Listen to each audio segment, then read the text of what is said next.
Hi, and welcome back to Football Made Simple. We're here with the match analysis as the North London derby took centre stage in the Premier League at the Emirates. The match ended 2-2 thanks to goals from Lacazette and Aubameyang for Arsenal and Eriksen and Kane for Spurs. Both Emery and Pochettino used interesting tactics, so let's take a look at them.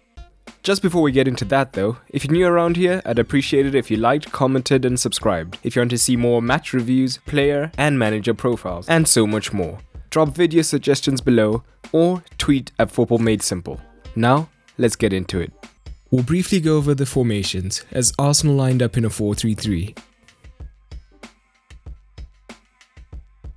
In response, Pochettino lined Spurs up in a 4-2-3-1 with the following. We'll start with Arsenal's tactics in possession. Arsenal did have the majority of the ball, with 56% possession. When building up from deep, they saw the left wing as a key area to attack through.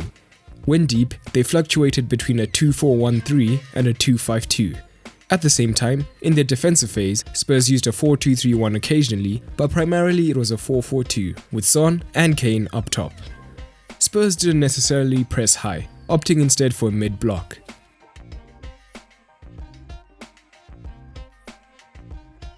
Arsenal saw Lacazette as a key attacking outlet and looked to free him. One way they often looked to achieve this was by dropping Guendouzi into the left-back position. Spurs were wary of the threat posed by Aubameyang and Pepe and kept their fullbacks deep as a result. The wide midfielder had a choice. If he sat off Guendouzi, he would have space to move up the pitch and dictate. However, if he pressed Guendouzi, it would be a 2 versus 1 against Sanchez, as Aubameyang often kept his width.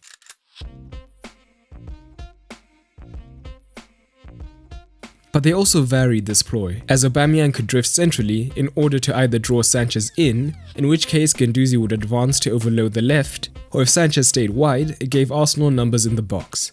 Lacazette would then have the space to overlap and look to cross into the box, which he did often as he played very high up the pitch. We see shades of this in Lacazette's goal. Pepe had moved into the Aubameyang role on the left, and Lacazette's overlap gives him the split second needed to cross. Note Arsenal's central numbers as they overload the box. In the first half, Spurs were fairly organised in defence, dropping the midfield just ahead of the defence in a 4 or a 5 to make them tougher to play through.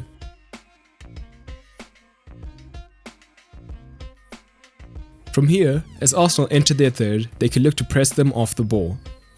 But Arsenal tried to get men between these lines in order to break Spurs' defensive structure.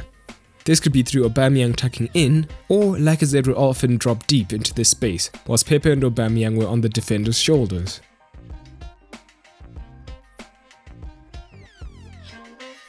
Because of their pace, the Spurs defense would be wary, so it would push back, opening up space for Lacazette between the lines.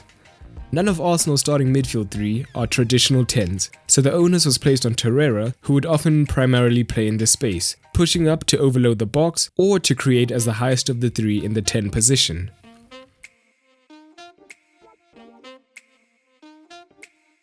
At the same time, as Spurs' defense was compact, as soon as Pepe moved centrally, it would open up space for Maitland-Niles on the right hand side to cross after a side overload and switch.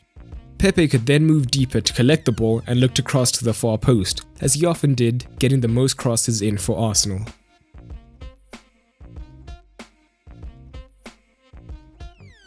But Torreira being high up and Guendouzi drifting usually to the left meant Xhaka was usually left to do the majority of the defending. Spurs were strong in their transition, committing many numbers forward rapidly. Kane and Son high up would often be joined by Eriksen and Lamela on the counter-attack. As Arsenal's fullbacks were often high up, it would create a mismatch as Spurs had the numerical advantage.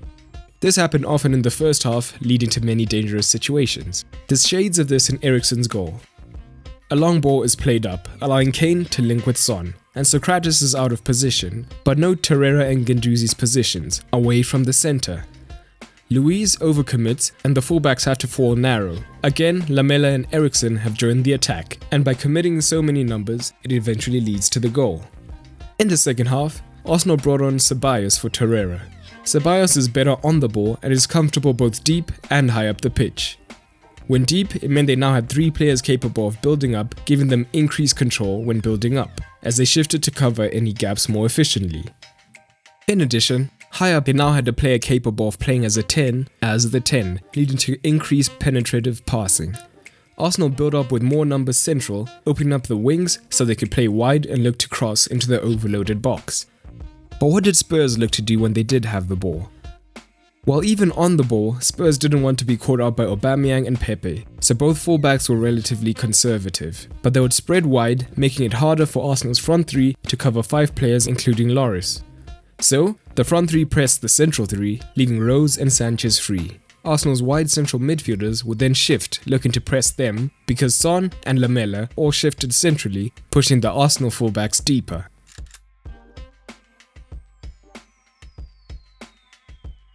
This meant that there were massive spaces centrally, so when Spurs went long, they had the numbers around the ball, so Kane could try to flick it onto Son, or Spurs would be the first to a second ball.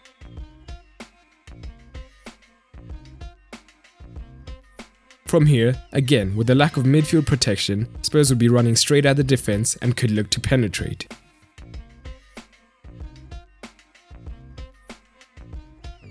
In many ways, these were Spurs' 2 major attacking tactics: quick transitions and getting between the lines, as Arsenal would be out of position from the attack. By pushing Lamela and Eriksen central, they could create these numerical advantages to play between the lines, or easily move into the wide positions if they were vacated.